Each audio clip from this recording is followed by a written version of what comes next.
Today, we're gonna take my aunt, who's a National Geographic author, through a large state park here in Portland. We're at the Tyron Creek State Park. My aunt has got a dashing dose of British properness about her. So we're gonna make her spill the tea on if Portland makes her yell, "God save the Queen." It's actually "God save the King" now.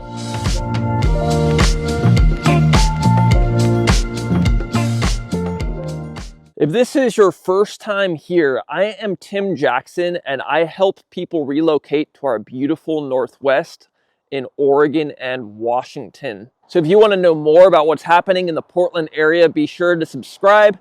And if you're thinking of heading up here, landing at PDX, and you want to check out some neighborhoods, make sure to subscribe and sign up for my headhunters list down below. With me, I've got Alexandra Fuller, my lovely aunt. You just made it onto the Times top 100 books of the year? I didn't. My book did. A book that I wrote did. So you're staying in a lovely little Airbnb in the Lake Oswego, Portland area. And we're at the Tyron Creek State Park right now. Right. Just a beautiful state park, like right in and amongst the city. A lot of people that watch my channel, Bo, they're relocating from actually like a bigger city like Los Angeles, San Francisco. They're coming from the hustle and bustle of Seattle or New York. As someone who's like been in a lot of nature, like you live in nature, I don't think you've ever lived in the mega city, have you? Never. But you know like what it's like to like decompress in nature. Yes. And so maybe people watching are looking for that in their lives. Could you speak to a little bit about like what a state park in the city, like a city that has that at your fingertips, like you can literally just walk down the road and you're amongst all Well, this. I think there's absolutely no doubt that people are finding more and more that there's a kind of existential loneliness and a sort of existential restlessness that we're experiencing. It's definitely got exaggerated around the pandemic. And I think ready access to nature, getting out of the house and away from our screens, I mean, it's just proven to be a kind of detox. But to have a state park, not a little town park or a dog park, and which is all fabulous, and Portland's got a ton of those, but to have a state park of this magnitude and gorgeousness and variety. I mean, it's world class, and it's just sort of around the corner. Acres. Yes. Oh yeah.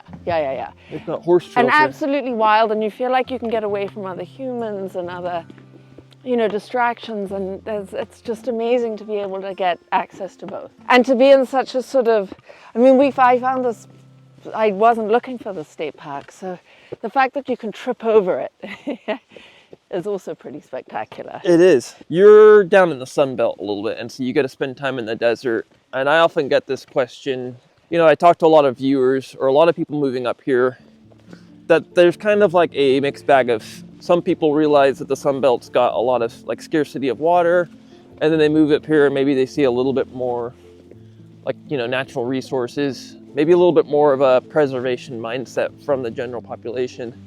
So could you speak a little bit to like what you see in Portland? I think the thing that feels very real about Portland is how abundant it is, the natural resources, the soil, the fact that it's wet, there's water, and there's a sense that the community knows what it has and wants to preserve it, and it feels reciprocal. It feels like the parks are preserved for the sort of mental, emotional, and physical health of everything, not just the humans who live here, and also for the resources themselves. I mean, it is such a rich, big habitat in the middle of a city. It's like having extra lungs. Yeah.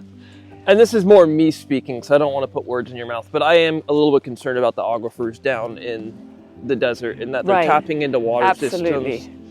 And we get a lot of rain. We got a lot of frequency of rain here. And so I think from like when you look at where you plant your family, your roots, your investment, I also see just living in the Northwest as an investment in nature and an investment in something that doesn't, I don't want to call the desert like a house of cards because I really don't know. And I don't have enough information to even speak to that. It just seems that an area that's already tapped, or from what I read, already is pulling to the extent of its resources, and now it's become like kind of the destination premier place to move. The Sun Belt is by far the most, it's got the highest growth. Like most people are moving from one state to there, and it just seems like, and a desert is, in my mind, a place that's like kind of like, hey, keep away, we need to keep the scarcity. It's hard because it seems like there's maybe gonna be some like, we wish we would have thought about that 10 or 20 years from now of like, man, we just, like I look at Nevada and how quickly they're building places in Vegas when I haven't heard great things about their ability to actually provide. Right. Well, so to be clear, I'm living in a tiny weeny trailer using a gallon of water a day. Yeah, no, I'm not out there thinking this is, I mean, at all, like that's not... I think you're doing it right. I'm not pinning you. But I agree, by the way, and I don't think that abundance is real anywhere anymore. I think we know we've reached a point of the changed climate, and there's, you know, we're up against it wherever you are. Yeah. And I have to say that Portland feels like a softer, more livable space in that way. It doesn't feel incoherent to move here with a family the way it would feel to me completely incoherent to move to a Sunbelt and think that, which is something you know that I think about.